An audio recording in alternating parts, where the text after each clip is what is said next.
Exam Hunter YouTube channel के साथ साथ आपको एग्जाम हंटर का टेलीग्राम चैनल भी ज्वाइन करना बहुत ज़रूरी है। सारे अपडेट्स, सारे नोटिफिकेशन, उसके साथ साथ मॉडल आंसर, क्विज वगैरह सारे इसी चैनल पर करवाया जाता है।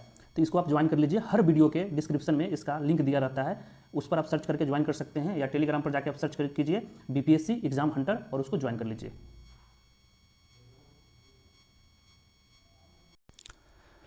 हे guys, welcome to exam hunter. We are going to cover previous year question bank. ठीक है दोस्तों, इसमें हम लोग क्या करते हैं ना कि टॉपिक वाइज जो बीपीएससी के इतिहास में आज तक जितने भी क्वेश्चन पूछे गए हैं उसको करते हैं। तो आज हम लोग क्या करेंगे, वैदिक युग जिसको हम वैदिक एज बोलते हैं, वेदास वाला जो सिस्टम है, और महाजनपद, इस दोनों टॉपिक से आज तक के इतिहास में जितने भी क्वेश्चन पूछे गए हैं बीपीएससी में सारे को करने वाले हैं। तो किए हो तो सही है, अगर नहीं किए हो तो वैसे भी आपका रिवीजन हो रहा है। और बिहार के previous year question bank is very relevant. आपको पता होगा कि लगभग 50 से 60% क्वेश्चन जो होते हैं ना दोस्तों, सारे रिपीटेड होते हैं। अब प्रीवियस ईयर क्वेश्चन बैंक उठा कर देख लो, इतिहास आपको पता लग जाएगा। और ये जो बुक में लिया हूँ, ये जो आपका कंटेंट दिख रहा है ना, डेट इज़ फ्रॉम किरण प्रकाशन की बुक है, एक बीपीएससी स्कैनर, बहुत ही बढ़िया बुक है, लाजवाब है, आप उसको ले सकते हो। उसके बारे में मैंने डिटेल इस चैनल पर मैंने क्या किया है दोस्तों, उसको रिव्यू भी किया है, तो उसको आप ले सकते हो। तो आते हैं पहला क्वेश्चन है दोस्तों कि गायत्री मंत्र किस पुस्तक में लिखा मिलता है। ठीक है, और एक क्वेश्चन पूछा गया है आपसे, कब 39 बीपीएससी में पूछा गया है। तो दोस्तों इसका आंसर क्या हो जाएगा, इसका आंसर हो जाएगा 3 ऋग्वेद। कहाँ मिलता है दोस्तों, ये ऋग्वेद में मिलता है गायत्री मंत्र। आते हैं अगला क्वेश्चन की ओर। क्वेश्चन नंबर 2 है, ऋग्वेद संहिता के 9वें मंडल किसको समर्पित करता है। तो आपको पता होगा एज यू नो दोस्तों कि ऋग्वेद में कितने मंडल होते हैं, 10 मंडल होते हैं, ये सब आपको पता होना चाहिए। आप लुसेंट पढ़िएगा या कोई भी बुक पढ़िएगा ना, तो उसमें दिया हुआ है। तो कितने मंडल होते हैं दोस्तों, 10 होते हैं। ये 40वां बीपीएससी में पूछा गया है। तो इसमें पूछ रहा है कि 9वां मंडल कौन सा है। तो कोई भी आपको 10 मंडल याद होना चाहिए। 2 से 7 क्या है, 9वां क्या है, 10वां क्या है, ये सब आपको याद होना चाहिए। तो जो 9वां मंडल है ना दोस्तों, वो किससे रिलेटेड है, सोम को समर्पित है। सोम को समर्पित है, सोम और इसके जो पेय पर जो देवता जो रिलेटेड है इससे, उससे समर्पित है। तो इसका आंसर हो जाएगा 4। आते हैं अगले क्वेश्चन की ओर। यही क्वेश्चन रिपीट हुआ, मैं क्या बोला कि रिपीट क्वेश्चन है ना, बहुत ही इंपॉर्टेंट होता है ये दोस्तों। देखो अब 42वां बीपीएससी में पूछा गया है, वही क्वेश्चन है सेम। क्वेश्चन क्या है कि जो सोम जो है वो कौन से मंडल में है। तो हो सकता है कि आज आपको 9वां मंडल वाला सोम पूछ दे, हो सकता है कि कल या इन फ्यूचर जाके आपको 2 से 7 वाला या पूछ दे कि गोत्र कौन से मंडल में आता है, ये सब कुछ भी पूछ सकता है। तो आपको टोटल जो 10 मंडल है ना, वो सब आपको पता होना चाहिए। ठीक है, तो इसका आंसर एज वी नो, इसका आंसर क्या हो जाएगा, 9 मंडल। Question option number 3। आ जाओ चौथा क्वेश्चन पूछ रहा है दोस्तों, ये 40वां बीपीएससी में पूछा गया है, 40वां बीपीएससी में पूछा गया है। चौथा क्वेश्चन पूछ रहा है कि धर्मशास्त्र में भू राजस्व, जिसको रेवेन्यू बोलते हैं, रेवेन्यू जो कर होता है ना, उसका दर क्या था। जो जमीन से जो हम टैक्स वसूलते थे, उसका टैक्स का रेट क्या था, क्वेश्चन पूछ रहा है। और ये मेरे हिसाब से काफ़ी इंपॉर्टेंट है, ये आना भी चाहिए। अगर आप थोड़ा भी पढ़े होंगे तो आपको बता सकते हैं। तो इसका आंसर हो जाएगा दोस्तों 1/6। कितना था, 1/6 था। अब आते हैं अगले क्वेश्चन की ओर। क्वेश्चन नंबर 5 देखो, प्रसिद्ध 10 राजाओं का युद्ध, जो 10 किंग्स का जो युद्ध हुआ था, कौन से नदी के तट पर लड़ा गया था। और मेरे हिसाब से बहुत ही आसान क्वेश्चन है, सबको पता होगा। अगर ये भी क्वेश्चन अगर पता नहीं है ना दोस्तों, तो आपको आपकी जो तैयारी है उसमें थोड़ी कमी है, आप थोड़ा एफर्ट और लगाएं। तो दोस्तों इसका आंसर हो जाएगा आपका प्रशौनी नदी के किनारे हुआ था 10 राजाओं का युद्ध। ठीक है, अब कमेंट करके बताइए कि इसमें कौन जीता था। क्वेश्चन नंबर 6 देखिए, निम्नलिखित में से एक वेद धार्मिक अनुष्ठान से संबंधित है, उसका नाम बताइए। 6, तो इसका क्या हो जाएगा दोस्तों, इसका हो जाएगा यजुर्वेद। इसका आंसर हो जाएगा यजुर्वेद।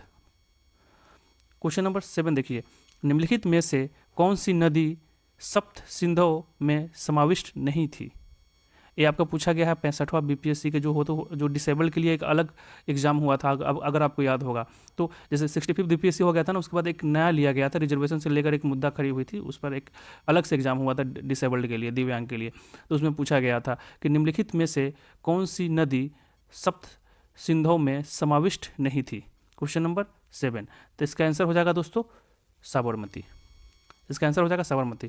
और मैं आपको बता दूं कि जितनी भी साइट्स हैं, जैसे हो गया आपको हड़प्पन साइट्स हो गया, मोहनजोदड़ो, चूहनजोदड़ो, बनावली, कालीबंगा हो गया, लोथल हो गया, ये सब आपको पता होना चाहिए कि कौन सी नदी के किनारे है, क्योंकि अब जब ये पूछ सकता है तभी पूछ सकता है कि कौन से नदी के किनारे है। जैसे रावी नदी के किनारे कौन सा स्थल प्राप्त हुआ है, झेलम के अंदर कौन सा, चिनाब के अंदर कौन सा, ये सब आपको पता होना चाहिए और ये सारे आपको मिल जाएगा लूसेंट में। क्वेश्चन नंबर 8वां देखिए। क्वेश्चन नंबर 8वां है दोस्तों कि 800 से 600 ईसा पूर्व का काल किस युग से जुड़ा है। ये पूछा गया 39th बीपीएससी पीटी में। तो आपको पता होगा कि इसको हम क्या बोलते थे, ब्राह्मण युग बोलते हैं, ब्राह्मण युग बोलते हैं। ठीक है, तो इसका आंसर हो जाएगा ए। क्वेश्चन नंबर 9 देखिए। क्वेश्चन नंबर 9 है दोस्तों कि किस काल में अछूत की अवधारणा स्पष्ट रूप से दिखाई देती है। मतलब जो छुआछूत हो, जो अनटचेबिलिटी है, वो स्पष्ट रूप से हमें दिखाई देना स्टार्ट हो गया। तो 9th का आंसर हो जाएगा दोस्तों उत्तर वैदिक काल से, सेकेंड। ठीक है, तो यहाँ तक जो वैदिक से आज तक जो भी क्वेश्चन पूछा गया है ना, यही सब क्वेश्चन पूछा गया है और इससे रिलेट कर सकते हैं कि कौन कौन से इंपॉर्टेंट है। जैसे वैदिक काल में अब क्या है कि जो ऋग्वेद यजुर्वेद से लेकर 4 जो है उसको आप देख लीजिए, उसके बाद उसके अलग अलग लिटरेचर है उसको देख लीजिए, ये सबको आप देख सकते हैं। ठीक है,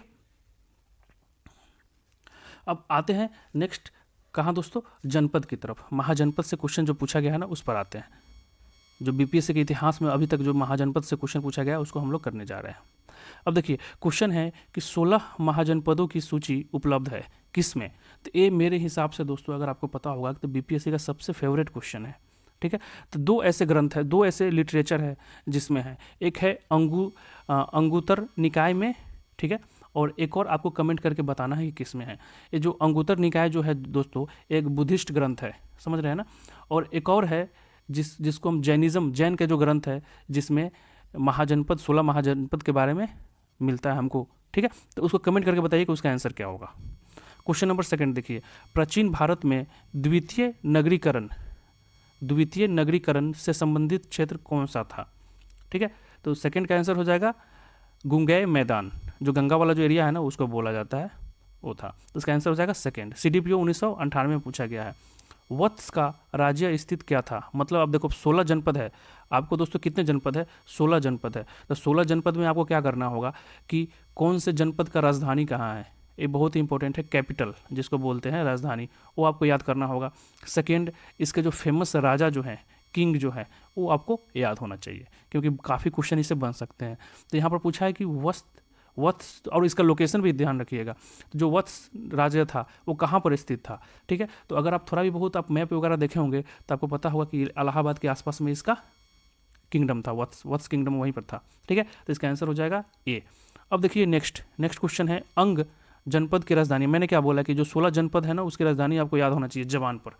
क्योंकि ये ऑलरेडी पूछा जा चुका है। कब पूछा है दोस्तों, बीपीएससी सीडीपीओ 2005 में जो हुआ था पीटी, उसमें पूछा गया है अंग का। तो अंग का राजधानी कहाँ है दोस्तों, तो इसका आंसर हो जाएगा बहुत ही आसान है, चंपा। अगर आप थोड़ा भी बहुत हिस्ट्री और मैथोलॉजी ये सब के बारे में जानकारी होगा तो महाभारत में पता होगा आपको कि कर्ण जो थे वो अंग के नरेश थे। मतलब अंग जो जनपद था उसके वो राजा थे। और वहाँ पर कर्ण क्या करते थे ना कि महाभारत देखे होंगे तो सुबह सुबह सूर्योदय के समय ब्राह्मण को दान करते थे। तो वहीं से है ना छठ पूजा जो हम लोग मनाते हैं बिहार में, उसका ओरिजिन हुआ है। ठीक है, अब क्वेश्चन नंबर 5वां देखिए, प्रदोत कहाँ का राजा था। मैंने क्या बोला कि आपको फेमस किंग भी आपको याद होना चाहिए, डेट इज़ वेरी इंपॉर्टेंट। ये आपका सीडीपीओ 2018 में पूछा गया है। ठीक है, तो जो प्रदोत था वो कहाँ का राजा था। तो इसका आंसर क्या हो जाएगा दोस्तों, बहुत ही आसान है, इसका अवंती हो जाएगा। तो यहाँ तक हमने क्या करा कि बीपीएससी के इतिहास में जो वैदिक काल और महाजनपद से जितने भी क्वेश्चन थे सारे कर लिए। अब ऐसे करके हम टॉपिक वाइज जितने भी प्रीवियस ईयर क्वेश्चन है वो करेंगे। इससे क्या होगा, आपका रिवीजन होगा। आपको क्या करना है कि अगर आप रिवीजन कर रहे हैं ना तो स्पीड, अगर पहली बार देख रहे हैं तो ऐसे देखिए, अगर रिवीजन कर रहे हैं तो इस वीडियो का स्पीड बढ़ा दीजिए। ठीक है, उसके बाद आप इसको जल्दी करके रिवीजन कर सकते हैं। ओके दोस्तों, चैनल अगर वीडियो अच्छा लगा हो तो जरूर इसको लाइक कीजिएगा, सब्सक्राइब कीजिएगा, कमेंट जरूर कीजिएगा। इस चैनल को देखने के लिए धन्यवाद। आपका दिन शुभ हो।